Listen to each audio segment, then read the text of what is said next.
Assalamualaikum warahmatullahi wabarakatuh. Alhamdulillah, Ustazah bisa menyelesaikan video ini. Semoga video ini mempermudah kita dalam pembelajaran daring. Dan untuk tema kali ini adalah dengan ilmu pengetahuan semua menjadi lebih mudah. Mari kita awali pembelajaran kali ini dengan bacaan basmalah. Bismillahirrahmanirrahim.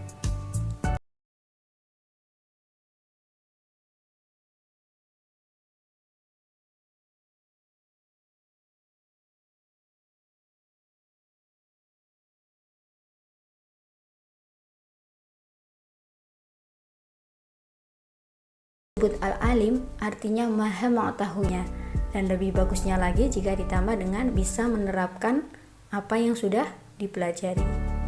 Nah, pada bab ini kita akan fokus pada Quran surat Al-Mujadilah ayat 11, Quran surat Ar-Rahman ayat 33, dan nanti juga ada hadis tentang menuntut ilmu. Oke, selanjutnya Ustazah sampaikan di sini ada Ustazah Afifah yang akan membantu Ustazah dalam memberikan contoh bacaan tartil disertai dengan nada littaqwa. Silakan bisa didengarkan dengan baik-baik. A'udzu billahi minasy syaithanir rajim. Bismillahirrahmanirrahim. يا أيها الذين آمنوا إذا قيل لكم تفسحوا في المجالس فافسحوا يفسح الله لكم وإذا قيل انشزوا فانشزوا يرفع الله الذين آمنوا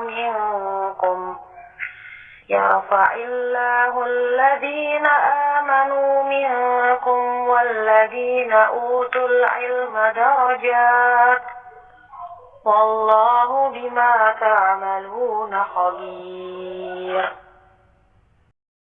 Shadaqallahul Azim. Alhamdulillah, terima kasih Ustazah Afifah. Selanjutnya kita akan menerjemahkan dari Quran surat Al-Mujadilah itu. Ya ayyuhalladzina amanu, hai orang-orang yang beriman, idza qila lakum, apabila dikatakan kepadamu, tafassahu fil majalis, berlapang-lapanglah dalam majelis, fafsahu yafsahillahu lakum, maka lapangkanlah, niscaya Allah akan memberi kelapangan untukmu.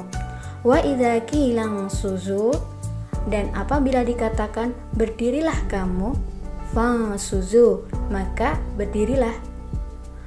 Yarfa'illahu alladhina amanu minkum, niscaya Allah akan meninggikan orang-orang yang beriman di antara kamu. Walladzina utul ilma darajat, dan orang-orang yang diberi ilmu pengetahuan beberapa derajat.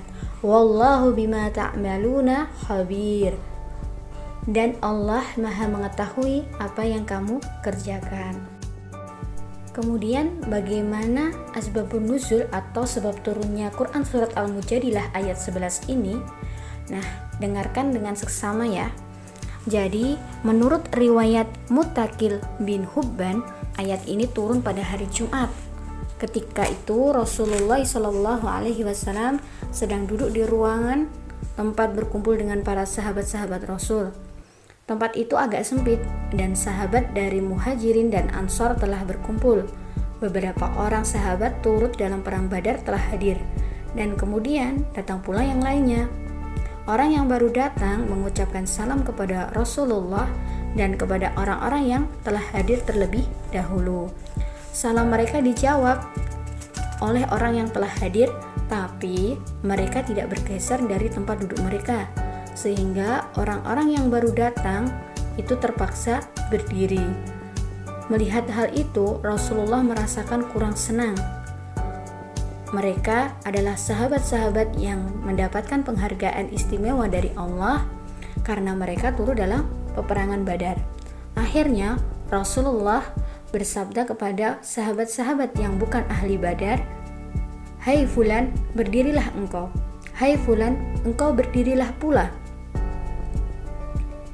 Lalu beliau menyuruh duduk ahli-ahli Badar yang masih berdiri itu.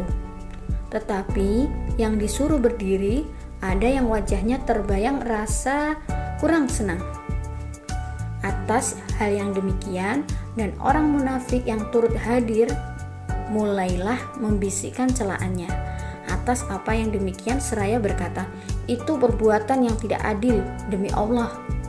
Padahal ada orang dari semula telah duduk karena ingin mendekat dan mendengar, tiba-tiba dia disuruh berdiri dan tempatnya disuruh diduduki kepada orang yang baru datang. Melihat yang demikian, Rasulullah SAW bersabda, Allah merahmati seseorang yang melapangkan tempat buat saudaranya. Nah, itu terkait asbabun nuzul Quran surat Al-Mujadilah ayat 11. Selanjutnya adalah isi kandungannya. Yang pertama adalah anjuran melapangkan majelis. Jika seseorang disuruh melapangkan majelis, berarti melapangkan hati.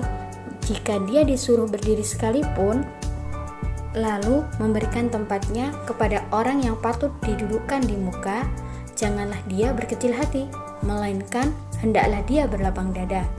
Karena orang yang berlapang dada itulah yang kelak akan diangkat oleh Allah iman dan ilmunya, sehingga derajatnya bertambah.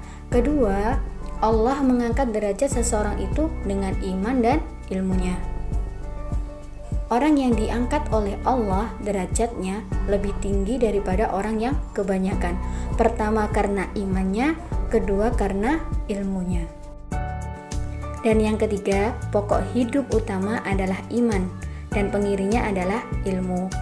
Ilmu menjadi berguna kalau disertai dengan iman, sebab membawa manfaat atau faedah yang besar bagi seluruh manusia.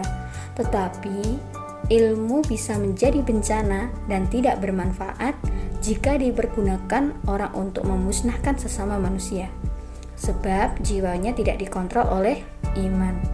Nah, demikian terkait isi kandungannya. Selanjutnya adalah penerapan atau perwujudan dari Quran surat Al-Mujadilah ayat 11 ini dalam kehidupan sehari-hari kita. Yang pertama, toleran terhadap orang lain ketika duduk dalam majelis. Kedua, menghormati orang yang berilmu, juga tidak melupakan jasa orang-orang yang telah membimbing kita selama hidup.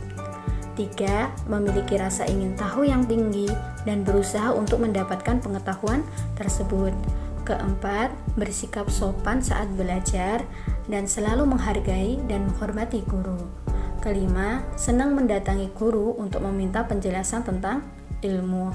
Dan yang terakhir, keenam, selalu menyeimbangkan ilmu pengetahuan yang dimiliki dengan keyakinan terhadap kekuasaan Allah Subhanahu wa ta'ala. Semoga dari 6 contoh ini bisa kita terapkan dalam kehidupan sehari-hari. Alhamdulillah, sekian yang dapat Ustazah sampaikan. Jika ada kata yang salah, mohon dimaafkan. Untuk pertemuan ke depan, kita akan membahas tentang Quran surat Ar-Rahman ayat 33 dan hadis tentang menuntut ilmu, insyaallah. Kita akhiri, subhanakallahumma wa bihamdika asyhadu an la ilaha illa anta astaghfiruka wa atubu ilaik. Wassalamualaikum warahmatullahi wabarakatuh.